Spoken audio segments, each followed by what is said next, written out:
Let's see if you can even understand this, the man said, his voice smooth but edged with something colder than arrogance, as if the words themselves were a test no one expected her to pass. The restaurant fell into a subtle hush, not the kind that stops conversations entirely, but the kind that bends attention, where forks pause midair and eyes flicker just slightly toward the source of tension. Crystal glasses caught the warm amber light, soft jazz hummed low through hidden speakers, and outside the tall windows a quiet Manhattan evening drifted past in streaks of yellow taxis and distant headlights. At table 12, Charles Whitmore sat with effortless authority, his tailored navy suit perfectly pressed, his silver watch catching the light each time he moved his hand. He didn't raise his voice, didn't need to. Power, in his world, was never loud. It was assumed. Across from him stood Amora Johnson, small for her age, no more than 8, her neatly tied braids pulled back from her face, a simple apron tied carefully over a slightly oversized uniform. She wasn't supposed to be taking orders alone. Not really. But her mother was in the back, covering 2 stations after a last-minute call-out, and the manager had hesitated just long enough before nodding toward Amora with a quiet, "Just write it down." Amora held a small notepad in her hands, the edges worn, her pencil sharpened unevenly. She looked at Charles, not intimidated, not exactly. Just present. Listening. Charles leaned back slightly, glancing around as if the room itself were part of his audience. Then he began speaking again, this time in fluent French, his tone deliberate, each syllable carefully pronounced, but just slightly too fast, just slightly too embellished, like someone performing intelligence rather than simply using it. A couple at the next table exchanged a look. Someone near the bar let out a quiet, amused breath. The manager froze behind the host stand, eyes narrowing, already calculating the risk of a scene. Amora didn't write anything down. She didn't interrupt. She didn't frown. She simply stood there, her fingers resting lightly against the paper, her eyes steady, following every word as if she were tracing them in the air. Charles finished his order with a faint, satisfied smile, the kind that didn't reach his eyes. He tilted his head just slightly. Waiting. Testing. Well, he asked, switching back to English, his voice softer now but heavier somehow, like a weight placed gently on the table. Did you get that? A quiet ripple moved through the room. Not loud enough to be called laughter, not obvious enough to be called mockery, but it was there. The kind of sound that presses against someone's back, urging them to shrink. Amora didn't shrink. She didn't rush to respond either. For a brief moment, everything seemed to slow, the clink of silverware fading, the music dissolving into the background, even the city outside dimming into a blur.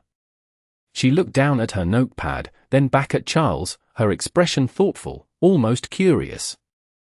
Then, gently, clearly, she spoke.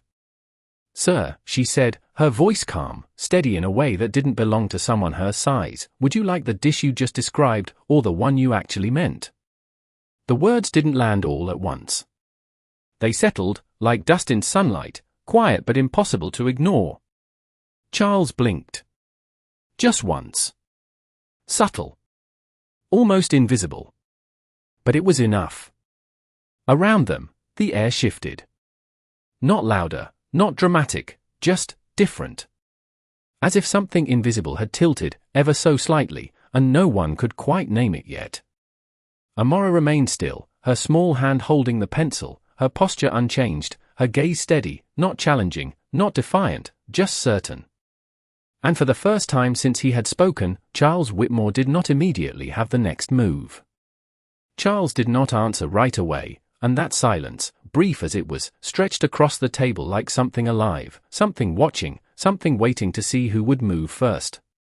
His fingers, which had been resting loosely against the edge of the menu, curled ever so slightly, the polished nail of his thumb tapping once against the paper before going still. Around them, the restaurant tried to breathe again, but it did not quite succeed. A server near the bar pretended to polish a glass that was already spotless, a couple leaned closer to each other without speaking, and the manager took one careful step forward before stopping, as if crossing an invisible line might shatter whatever fragile balance had just formed. Charles exhaled slowly through his nose, his expression smoothing back into something composed, something practiced. "I beg your pardon," he said, his tone measured, but there was a thin edge beneath it now, not quite irritation, not quite disbelief, something in between that had not been there before. Amora did not rush to fill the space. She glanced down briefly at her notepad, then back up at him, her voice still calm, still even, as if she were simply clarifying a detail. "You asked for the bouillabaisse," she said gently, pronouncing each syllable with quiet precision, "but the way you said it, you described a different preparation. One we do not serve here." A faint ripple moved through the nearest tables, not laughter this time, but recognition, the subtle shift of people realizing that something had been missed, and not by the person they expected. Charles's jaw tightened for a fraction of a second, so slight it could have been imagined, but his eyes sharpened, focusing on her now in a way that felt different, less dismissive, more intent. "And you are certain of that?" he asked, leaning forward just enough to close the distance by an inch, his voice lower now, quieter, as if drawing the moment inward rather than letting it spill outward. Amora nodded once, small and certain. "Yes, sir," she said, and then, without raising her voice, without changing her posture, she repeated the order in fluent French, this time slower, clearer, each word placed exactly where it belonged, like stepping stones across still water. The effect was immediate, though no one spoke. It was there in the way the room seemed to settle, in the way the tension shifted from her shoulders to his, in the way even the soft music seemed to fall just a little quieter, as if listening. Charles did not interrupt her. He did not look away. When she finished, the last word hanging gently in the air, he sat back again, but not in the same way as before. Something had changed in the space between them. Something subtle but undeniable, like the difference between watching a performance and realizing you have misread the entire scene. The manager, still frozen near the host stand, let out a breath he did not realize he had been holding. A woman at the next table lowered her glass slowly, her eyes moving from Amora to Charles and back again. For a moment, no one moved. Then Charles reached for the menu again, his fingers pausing on the page as if reconsidering something beyond the words printed there. "Then perhaps," he said at last, his voice quieter now, stripped of its earlier display, "you should recommend what I should order instead." It was not an apology. Not yet. But it was no longer a test delivered from above. It was something else, something closer to a question. And Amora, standing there with her small notepad and steady gaze, did not hesitate this time. Amora did not look at the menu when he asked for a recommendation, and that, more than anything, seemed to shift the balance of the moment even further, because it meant she was not guessing, not reaching, not trying to impress, she already knew. Her fingers rested lightly against the edge of her notepad, but she did not write.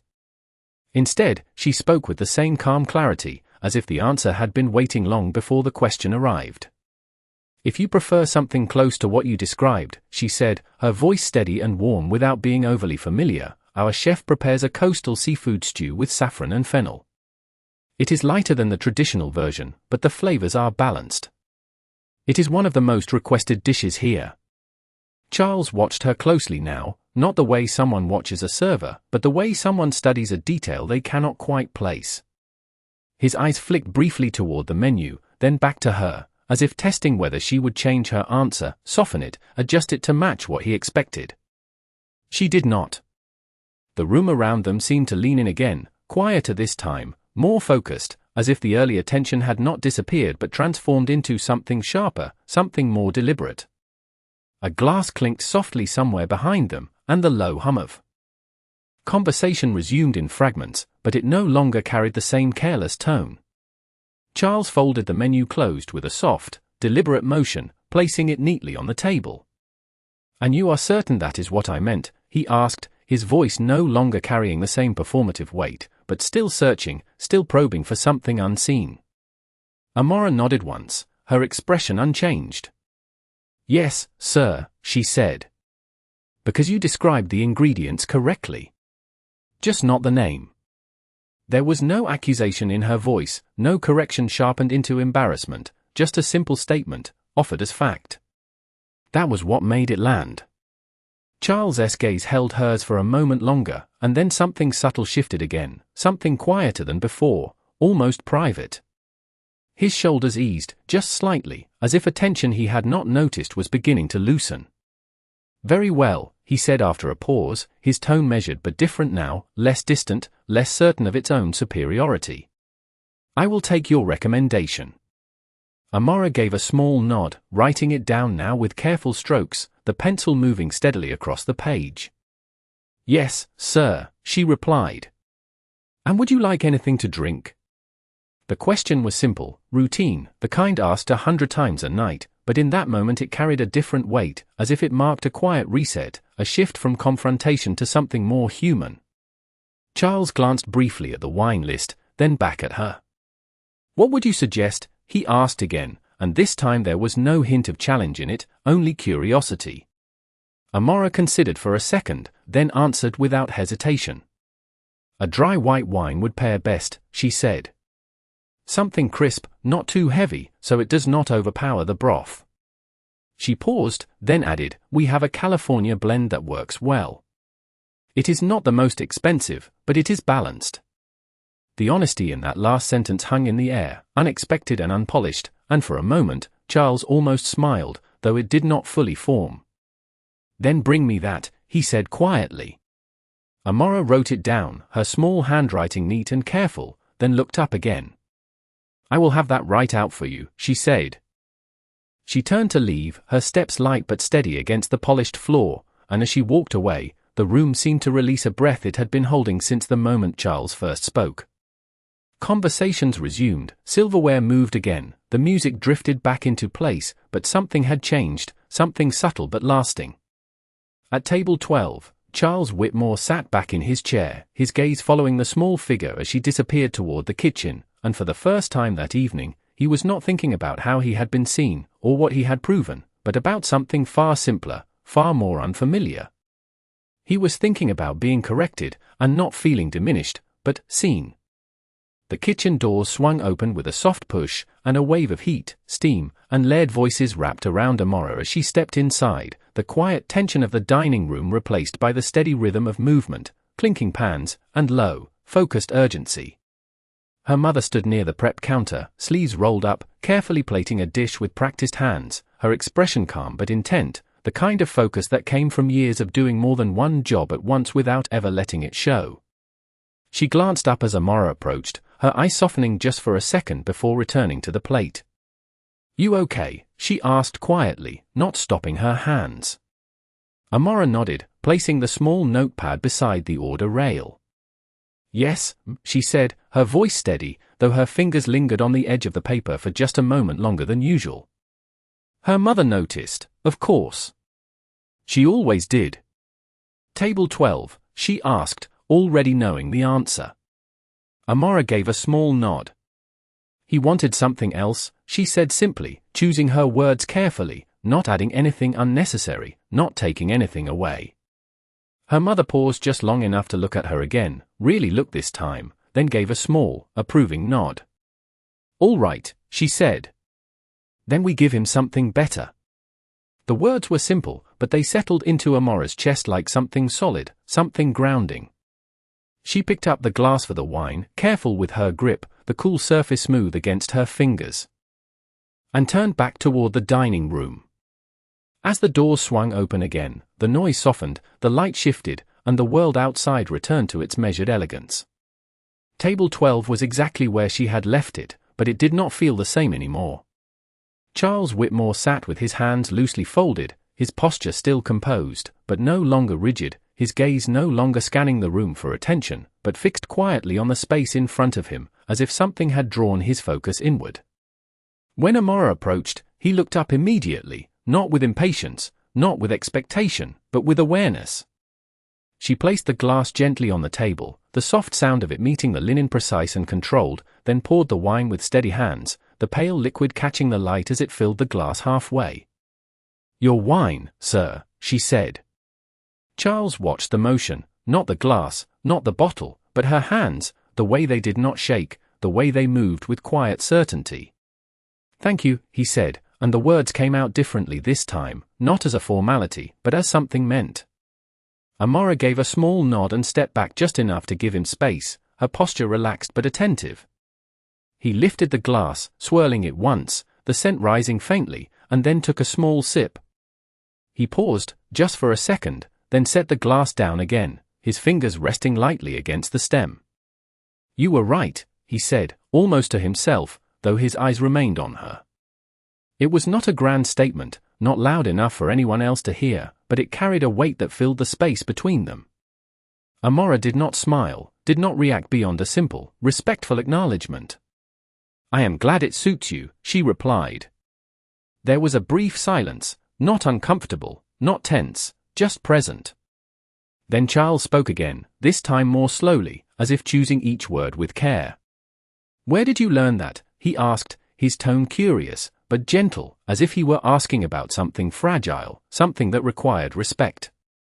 Amora hesitated for the first time, not out of fear, but out of thought, her eyes lowering slightly before lifting again. "From my mom," she said quietly. "She used to teach languages." Charles's brow shifted slightly, not in confusion, but in interest, a piece of the picture beginning to form. "Used to?" he asked. Amora nodded once, her voice still calm, still steady. "Yes, sir," she said. "Before the school closed." The words were simple, but they carried something deeper beneath them, something unspoken but understood. Charles leaned back slowly, his gaze lingering on her for a moment longer, and then, for the first time that evening, he looked around the restaurant again, not as someone above it, but as someone seeing it differently. And when his eyes returned to her, there was no trace of the earlier test, no shadow of condescension, only something quieter, something unfamiliar, something that had not been there before. The scent of saffron and simmering broth arrived before the dish did, warm and layered, drifting through the air in a way that softened the edges of everything around it, and when Amora stepped back toward table 12 carrying the shallow white bowl, the quiet glow of the restaurant seemed to gather around that moment as if it understood something important was unfolding without needing to be told. She placed the dish gently in front of Charles, careful not to disturb the delicate arrangement, the steam rising in soft curls that caught the light.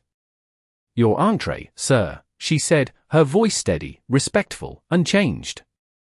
Charles looked down at the bowl, but he did not reach for his spoon right away.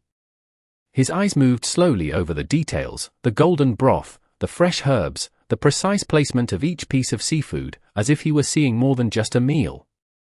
Then he glanced up at her again, his expression thoughtful, quieter than before. "You knew I would like this," he said, not as a question, but not entirely as a statement either. Amora stood with her hands lightly folded in front of her apron, her posture calm. "I thought you might," she replied simply. Charles let out a slow breath, almost a soft laugh, though there was no amusement in it, only recognition. He picked up his spoon, dipped it into the broth, and tasted it. The pause that followed was not long, but it was deliberate, and when he set the spoon down again, there was no performance left in him, no need to measure his reaction for anyone else in the room. "This is excellent," he said quietly. Amora gave a small nod. "I am glad," she answered. Another silence settled between them, but it no longer felt like tension. It felt like space, like something opening rather than closing. Charles rested his hand lightly against the edge of the table, his gaze shifting briefly to the window where the city lights moved in soft reflections across the glass, then back to her. "Your mother," he said slowly, choosing his words with care, "she taught you all of this?" Amora nodded. "Yes, sir," she said. "After school?" "At home." Charles studied her for a moment, as if trying to reconcile something that did not fit the assumptions he had carried into the room. "And you work here," he said, his voice quieter now, almost thoughtful, helping her. It was not a question, but Amora answered anyway. "Yes, sir," she said. "Sometimes." She did not explain further. She did not need to. The simplicity of the answer held more weight than any long explanation could have. Charles leaned back slightly, his fingers brushing against the linen of the tablecloth, his gaze dropping briefly to the bowl in front of him before lifting again. "You speak with confidence," he said, his tone no longer testing, no longer sharp, but observant, almost respectful. Most people would have handled that differently. Amora tilted her head just a little, considering his words, then answered in the same calm voice she had carried all evening. My mom says if you know something is right, you do not have to say it loudly, she said. You just have to say it clearly. The sentence settled into the air between them, quiet but firm, like something that had been shaped over time, repeated, believed. Charles did not respond immediately. He looked at her, really looked at her, as if seeing past the uniform, past the role, past the assumptions he had walked in with, and for a moment, there was something unguarded in his expression, something almost unfamiliar even to himself. He nodded once, slowly. She sounds like a remarkable woman, he said. Amora's eyes softened just slightly, though her posture remained the same. She is, she replied. Another pause followed, but this one carried a different kind of weight, not silence, but meaning. Then Charles reached into the inside pocket of his jacket, his movements unhurried, deliberate, and placed a sleek business card on the edge of the table, sliding it just enough for her to see. He did not push it toward her fully, did not make a show of it, simply left it there, as if offering something without demanding it be taken. If your mother ever decides she would like to teach again, he said quietly, have her call me. The words were simple, but they carried a shift far greater than any apology could have. Amora looked at the card, then back at him, her expression thoughtful, steady. She did not reach for it right away. She simply nodded once, acknowledging the moment without rushing to claim it, and in that quiet exchange, something deeper than a transaction passed between them, something that neither of them named, but both of them understood. Amora's eyes lingered on the card for a brief moment longer before she reached out and picked it up, her fingers careful, almost deliberate, as if she understood that what she was holding was not just a piece of paper but a doorway, one that did not open easily and did not come often. The card was simple, understated, thick in texture, with clean lettering that carried the quiet confidence of someone who never needed to prove anything twice. She glanced at the name, then tucked it gently into the small pocket of her apron without a word, without a show, just a quiet acceptance that matched the tone of everything she had done that evening. Charles watched the motion, not with expectation, but with a kind of stillness, as if he were measuring something deeper than the gesture itself. You do not seem surprised, he said after a moment, his voice low, thoughtful, almost curious again. Amora looked back at him, her expression calm. My mom says opportunities do not always look the way people expect, she replied. So you listen first. The answer settled between them, simple and complete, and for a moment Charles had no immediate response. He nodded slowly, as if acknowledging not just her words, but the weight behind them. Around them, the restaurant had fully returned to its rhythm, servers moving in smooth patterns, quiet laughter rising and falling, the soft clink of glass and silver weaving into the background like a steady heartbeat. But at table 12, the air still held something different, something quieter, more intentional. Charles lifted his spoon again, taking another measured bite, but his focus no longer rested on the food alone. It shifted, again and again, back to the small figure standing beside the table, as if trying to understand how something so composed could exist so far outside the world he knew. How old are you? He asked, the question simple, but his tone careful, as if he did not want to disrupt whatever balance had formed.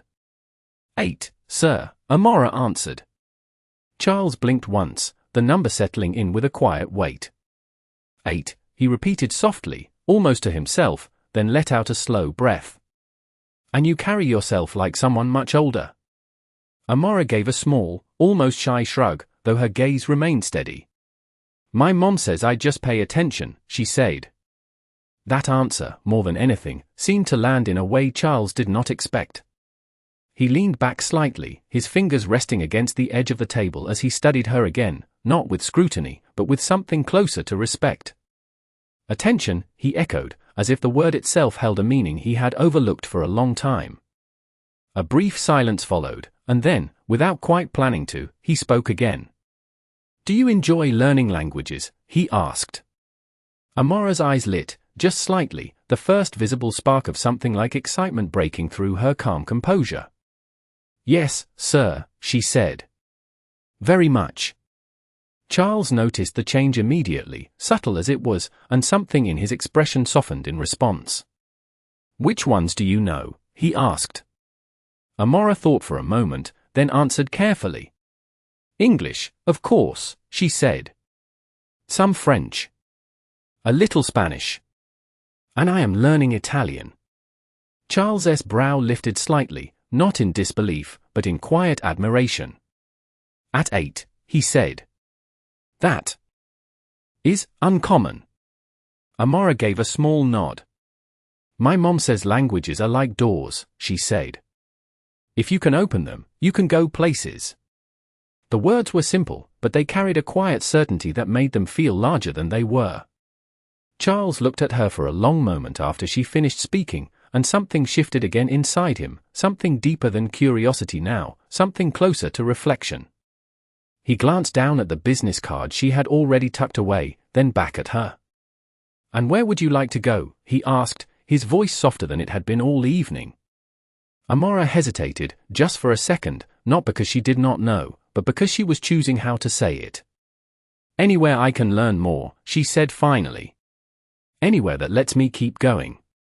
The answer was not grand, not dramatic, but it carried a clarity that made everything else feel unnecessary.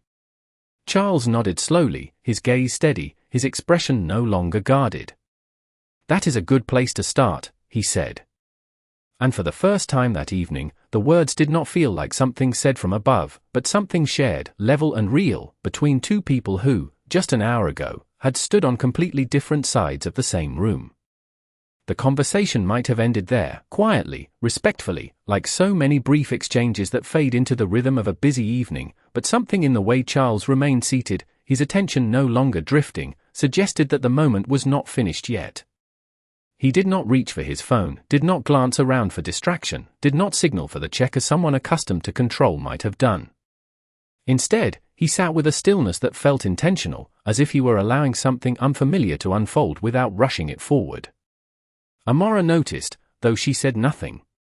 She remained near the table just long enough to ensure everything was in place, then stepped back, giving him space without disappearing entirely.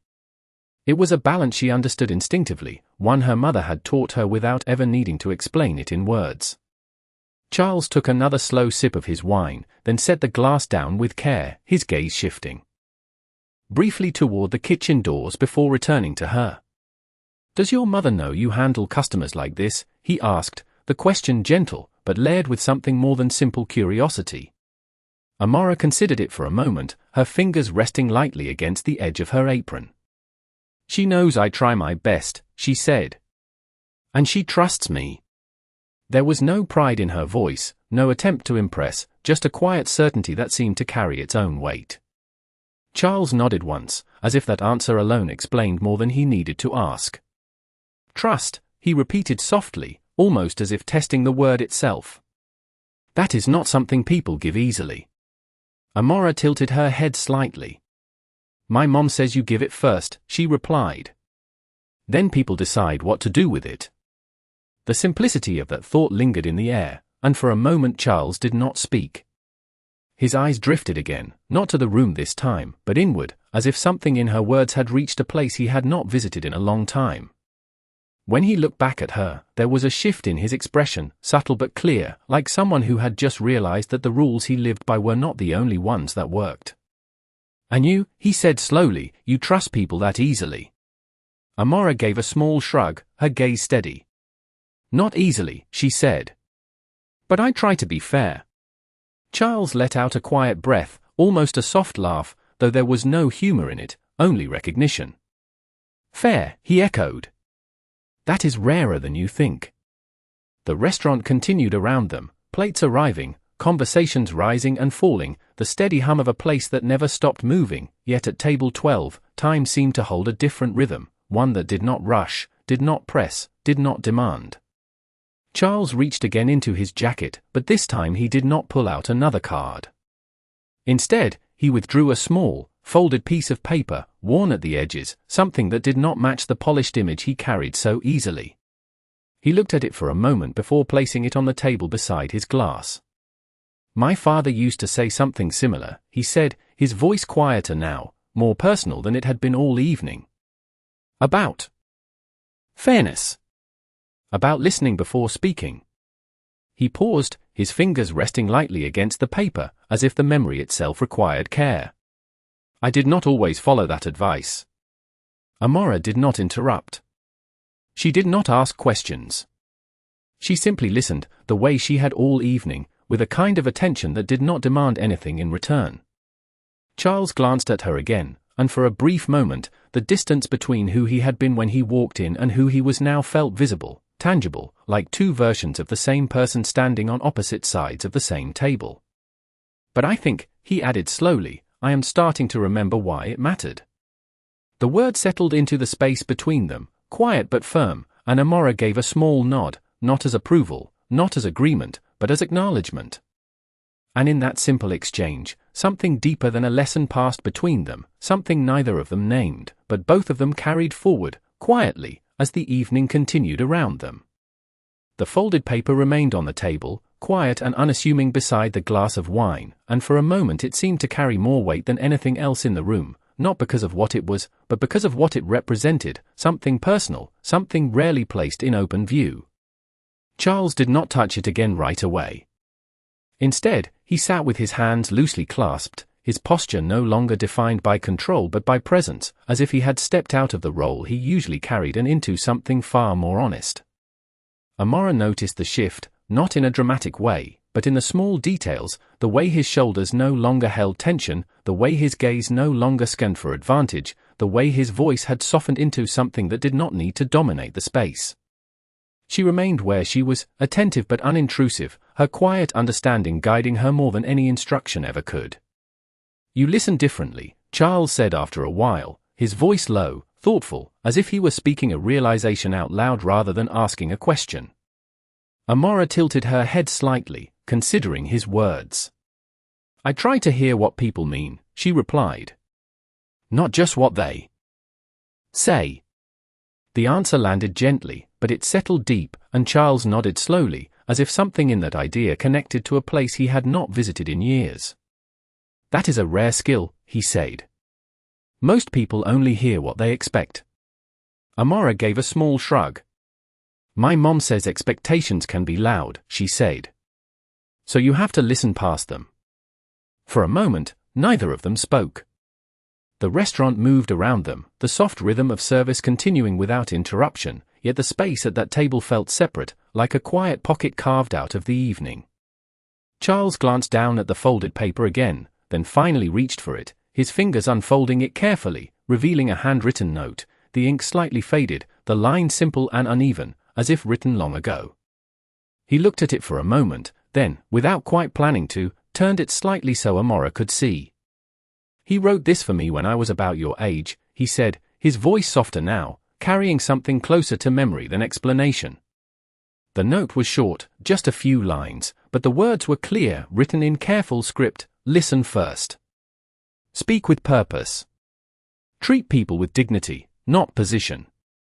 Amora read it quietly, her eyes moving across each line with the same attention she had given everything else that evening. She did not rush. She did not react immediately.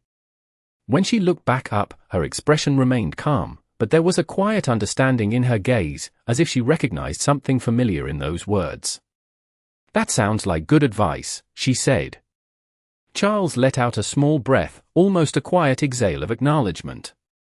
It is, he said. I just forgot it for a while.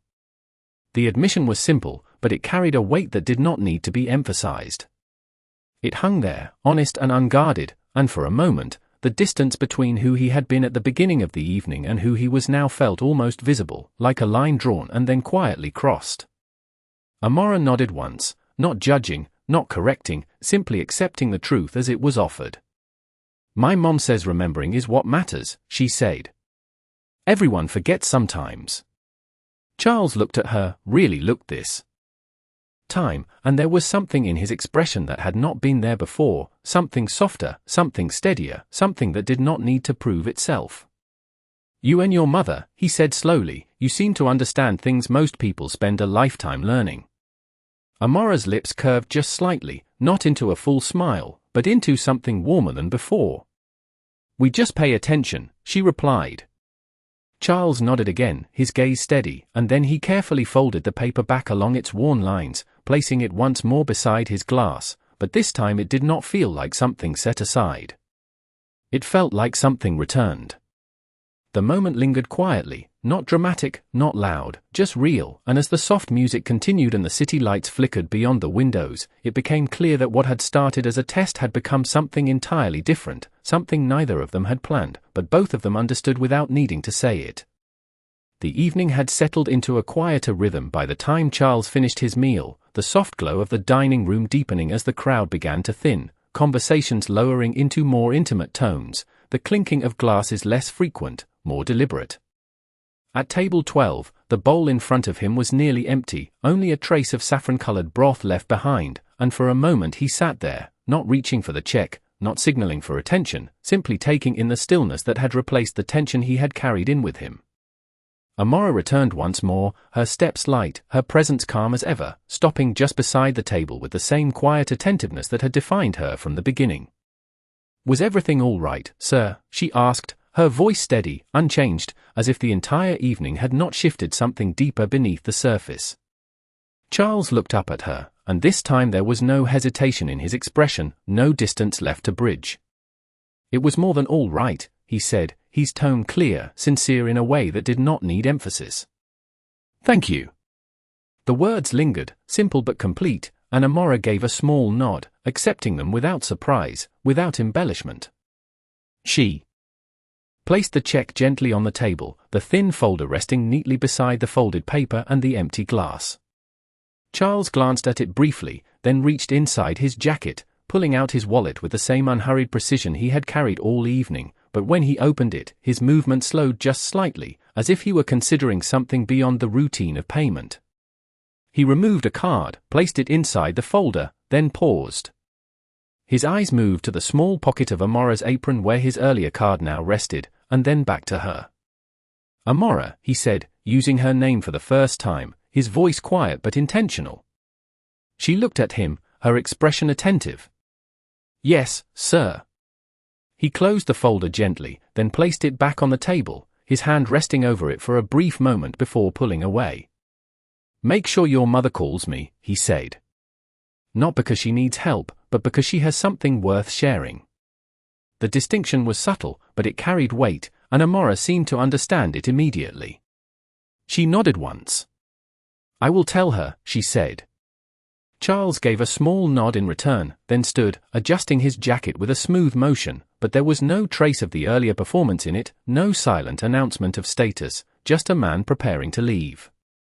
He picked up the folded paper, sliding it carefully back into his pocket, as if returning something that belonged there, something that had been missing for longer than he realized. Before turning away, he paused, just briefly, his gaze meeting hers one last time. "You were right," he said quietly. "About listening." Amora's lips curved slightly, not into a full smile, but into something warm, something steady. "It helps," she replied. Charles let out a soft breath, almost a quiet acknowledgement, then turned and walked toward the door, his steps measured, unhurried, blending into the soft movement of the room. As he passed through the entrance, the cool night air waiting just beyond the glass, something about him felt different, not in the way others might notice at a glance, but in a way that would shape the choices he made long after the evening ended. Back inside, Amora picked up the folder, opening it carefully. Inside, beneath the card, was a receipt, signed neatly, and beneath it, a tip far larger than anything she had seen before, but that was not what held her attention. It was the small note written at the bottom, in the same careful script she had seen earlier, "Thank you for reminding me." Amora closed the folder gently, her fingers resting against it for a moment before she looked toward the kitchen doors, where her mother was still working, still moving through the quiet demands of the night. She did not rush. She did not call out. She simply held that moment, steady and quiet, understanding that something had shifted not just for the man who had walked out, but for what might come next. And as the lights continued to glow softly against the windows and the city moved on outside, the evening carried forward, but it did not feel the same anymore.